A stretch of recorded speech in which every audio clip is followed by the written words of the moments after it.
হচ্ছে জামাত ইসলামী আর এটা হচ্ছে সেনাবাহিনী। সাচ্চা দেশপ্রেমিক অনেক কিছু দাবি করতে পারে। জামাত যদি নিজেকে সেটা দাবি করতো সেটা নিয়ে আমরা হয়তো আলোচনা করার কোনো প্রয়োজন দেখতাম না, কিন্তু জামাত যখন সেনাবাহিনীর সাথে মিলিয়ে এটা করেছে, যে সেনাবাহিনী 1971 সালে মুক্তিযুদ্ধের মধ্যে দিয়ে গড়ে উঠেছে, সেই সেনাবাহিনীর বিরুদ্ধেই তখন জামাত ইসলামী অবস্থান নিয়েছে পাকিস্তান সেনাবাহিনীর বিরুদ্ধে। এবং আপনি 6 সেপ্টেম্বর একটা বক্তব্য দেখবেন যে সেই সময় তারা বলেছিল যে পাক সেনাবাহিনী এবং জামাত ইসলামী হচ্ছে সেই একমাত্র দেশ এবং বাকিরা সব গাদ্দার, কাফের ইত্যাদি ইত্যাদি।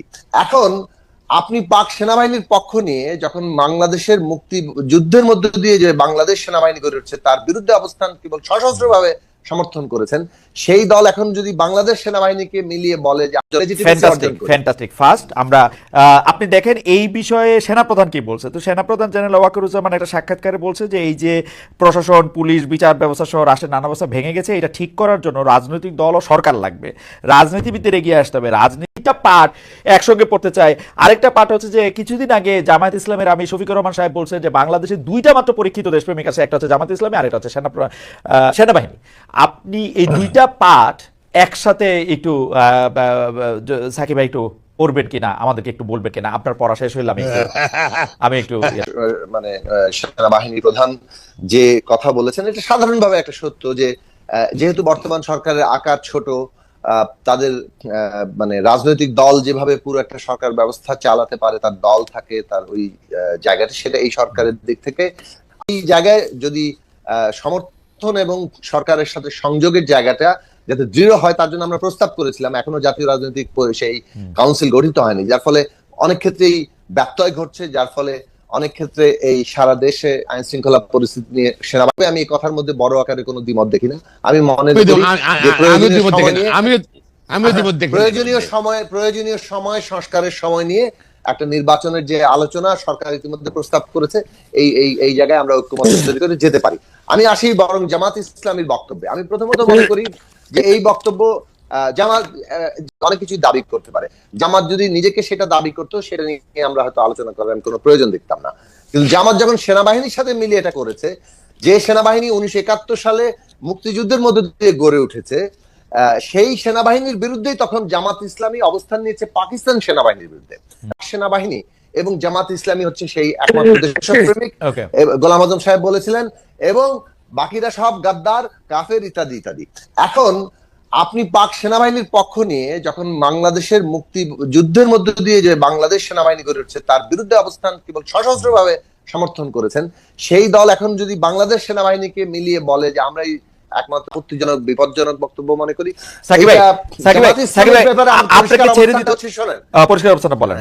লাস্ট লাইনটা বলি, 1971 সালে তাদের যে রাজনৈতিক ভূমিকা বাংলাদেশের উত্থানের বিরুদ্ধে, তারা রাজনৈতিক সিদ্ধান্ত নিয়েছে, সে বিষয়ে এখন পর্যন্ত তাদের কোনো স্পষ্ট ব্যাখ্যা আমরা জানি না। তাদের রাজনীতির ভুল, গণহত্যা ক্ষমা চাওয়া, এই বিষয়গুলো এখনো না জানা। বাংলাদেশের জবাবদিহিতাহীন রাজনীতির একটা বৈশিষ্ট্য।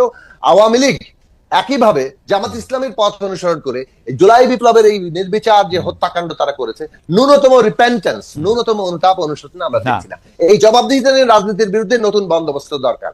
ধন্যবাদ সাকিব ভাই, আপনাকে ধন্যবাদ। আপনাকে চলে যেতে হবে, আপনাকে ছেড়েও দিচ্ছি আসলে, কারণ চ্যানেল 20। আমি একটু সাকিবের কাছে আসতে চাই যে সাকিব ভাই, আপনি নির্বাচন ও সংস্কার পরস্পর বিরোধী ব্যাপার না, এগুলি একটা আরেকটার পরিপূরক।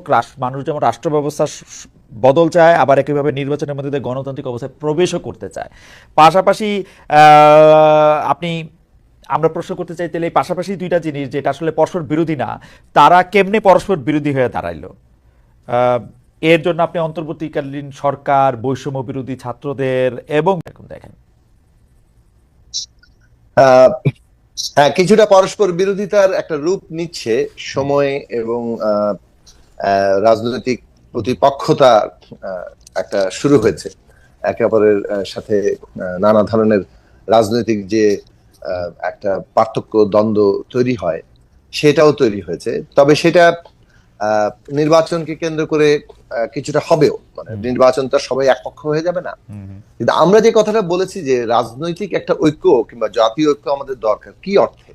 সেটা হচ্ছে যে আমরা তো বাংলাদেশে একটা নতুন রাজনৈতিক ব্যবস্থা তৈরি করতে চাচ্ছি, যেখানে সবাই নিজেকে অংশীদার মনে করতে পারবে, যাকে বলে রুলস অফ দি গেম। আরো সহজে বললে যে রুলস অফ দি গেমটা তৈরি করা দরকার। একটা রাজনীতি কিভাবে চলবে এই দেশে সেইটা নিয়মটা তৈরি, এটা জনপ্রতিনিধিরা পারবে না। না না মানে পারবে না, না, কে পারবে না কেন বলছেন? ফাইনাল পারতেই হবে, পারতে হবে এটা। পারতেই হবে, না পারলে আবার তাহলে কেমনে আগাবে? এটা কি সারা বিএনপি পারবে? না না খোর ভাই, পারলে আমি বিএনপি দাঁড়ান, পারবে। খোর ভাই, আমি সাকিব ভাইয়ের যেটা জানতে চাইতেছি যে আপনারা যে সংস্কারটা চাইতেছেন সেটা ইউনূস সরকারের কাছে কেন চাইতেছেন, না, সেটা আমি নির্বাচিত শেষ করি, সরকারের আমি কাছে শেষ কেন করি। চাচ্ছেন না? আমি নির্বাচিত সরকারের কাছে কেন চাইবো না? নির্বাচিত তো আমরা হতে চাচ্ছি বলে তো আমরা নির্বাচিত সরকারের কাছে চাইবো না। আমি যে কথাটা বলছি যে আমরা এই যে রুলস অফ দি গেমটা তৈরি করার জন্য আমাদেরকে ঐক্যবদ্ধ থাকতে হবে। সেইখানে তার মানে সব আদর্শ সব একাকার হয়ে যাবে, সবার কর্মসূচি এক হয়ে যাবে তা তো না। ফলে পরস্পরের প্রতিযোগিতা প্রতিদ্বন্দ্বিতাও থাকবে। এখন এই যে থিন লাইনটা, যে একটা রাজনৈতিক ট্রানজিশনের ঐতিহাসিক মুহূর্তে জাতীয় ঐক্য বজায় রাখা, আবার পরস্পরের মতাদর্শিক রাজনৈতিক কর্মসূচিগত যে পার্থক্য আছে সেটাও বহাল রাখা, এই দুটো জিনিসকে একসাথে চালিয়ে নিয়ে যাওয়ার যে মানে চর্চা, সেটা নানান ক্ষেত্রে ব্যাহত হচ্ছে এবং সেই ব্যাহত হওয়ার মধ্য দিয়ে এখানে পরিস্থিতি কিছুটা উত্তেজনার দিকে যাচ্ছে। তবে আমি আপনার প্রশ্ন উত্তর দিলাম তো, একদম উত্তর দিচ্ছেন, একদম উত্তর দিচ্ছেন। এই জায়গাটার মধ্যে থেকে আমি শুধু বলি যে আমরা যে অনেক সময় বলি এই কিন্তু বিপ্লবটা তো নির্বাচনের জন্যও হয়েছে আসলে, মানে শেখ হাসিনাকে ক্ষমতা থেকে সরানোর জন্য হয়েছে। এখন ক্ষমতা থেকে যেহেতু নির্বাচন দিতে ছিল না, নির্বাচনটাকে ম্যানিপুলেট করতেছিল, মানুষ ভোট দিতে পারে না, সেই জন্য তো তাকে আউট করা হয়েছে। এখন আইসা কেন এইটা বলা হইতেছে যে আমরা আগে সংস্কার করব পরে নির্বাচন দিব? কারণটা কি? মানে এই বক্তব্য যারা দিচ্ছে সেটা উত্তর তারা দিবে। আমি বলছি যে আমরা নির্বাচনকে আমরা যে কথাটা বলেছি, আপনি খেয়াল করবেন 19 সাল থেকে যে আর একটি সুষ্ঠু নির্বাচনে এই ব্যবস্থার অধীনে সম্ভব হবে না। ফলে নির্বাচন করতে গেলেও আমাদেরকে অনেকগুলো সংস্কারের মধ্যে যেতে হবে। আমরা যেটা বলেছি, অন্তর্বর্তী সরকার সংস্কার প্রক্রিয়াটাকে ফ্যাসিলিটেট করবে। এই যে যেমন সংস্কারের প্রস্তাব তৈরি হচ্ছে, ন্যূনতম জাতীয় ঐক্যমত্য তৈরি হবে, কোনগুলো নির্বাচনের আগেই করা সম্ভব, কোনগুলো সংসদ মানে একটা নির্বাচিত সংসদ লাগবে, সেই সংসদে যেগুলো যাবে সেগুলো আগে আমাদের মধ্যে কোনো রাজনৈতিক ঐক্য চুক্তিনামা কিংবা কোনো আইনি বাধ্যবাধকতা তৈরি হবে কিনা, এগুলো অনেকগুলো প্রশ্ন আলোচনার ব্যাপার। কিন্তু সাকিব ভাই, সেই সরল প্রশ্ন, সাকিব ভাই সরল প্রশ্ন, সংস্কার কমিশনগুলিও কেন এই সরকারের করতে হবে?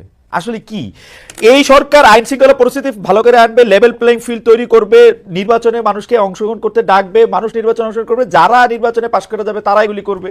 সহজ না হিসাবটা? সংস্কার একটা অভিজ্ঞতার জায়গা আছে, সেক্ষেত্রে বাংলাদেশের অভিজ্ঞতার জায়গা হচ্ছে যে মানে 90-এর গণ অভ্যুত্থানের আগে 3 জোটের রূপরেখা, সেই রূপরেখা আসলে বাস্তবায়িত হয়নি, সংস্কারের অঙ্গীকারও বাস্তবায়িত হয়নি। যার ফলে এই প্রশ্নগুলোতে যে একটা সাধারণভাবে মানুষের আকাঙ্ক্ষাগত মানে জায়গা তৈরি হয়, সেইটা বাস্তবায়নের মানে অভিজ্ঞতার সংকটের কারণে, অভিজ্ঞতার যে সংকট বলছি মানে অভিজ্ঞতার ফলে, মানে অর্থাৎ বাস্তবায়ন না হওয়ার অভিজ্ঞতার ফলে তাদের জন আকাঙ্ক্ষার জায়গা হচ্ছে যে অন্তর্বর্তী সরকারকেও এই সংস্কার প্রক্রিয়াকে ফ্যাসিলিটেট করার কাজে একটা তাৎপর্যপূর্ণ অগ্রগতি ঘটাতে হবে, না হলে পুরো জিনিসটা ঠিক মতো নাও হতে পারে। এখন এই কথাটা কিন্তু রাজনৈতিক দলের দিক থেকে উঠেছিল। আমরা আমাদের মানে বিএনপি তো মানে একটা বড় রাজনৈতিক দল, সম্ভাব্য ক্ষমতায় যেতে পারে, এটা তারা মনে করার যথেষ্ট কারণ আছে। সুতরাং তারা বলবে যে আমরা ক্ষমতায় গেলে এটা করব। কিন্তু যদি বলেন যে বাংলাদেশে 7 জানুয়ারির আগে আমরা যখন রাজনৈতিক সংগ্রাম করছিলাম, আমরা নিজেরা ঐক্যবদ্ধভাবে 31 দফা করেছি, কিন্তু আমরা 31 দফা করার পরও আমরা বলেছি কিন্তু যে সংস্কারের প্রশ্নগুলোকে, কারণ অন্তর্বর্তী সরকারকেও এখানে একটা ভূমিকা নিতে হবে। ওই পরিস্থিতিতে ছিল যে একটা রাজনৈতিক বন্দোবস্তে যেতে হলে তখনকার পরিস্থিতিতে সবগুলো দলের মধ্যে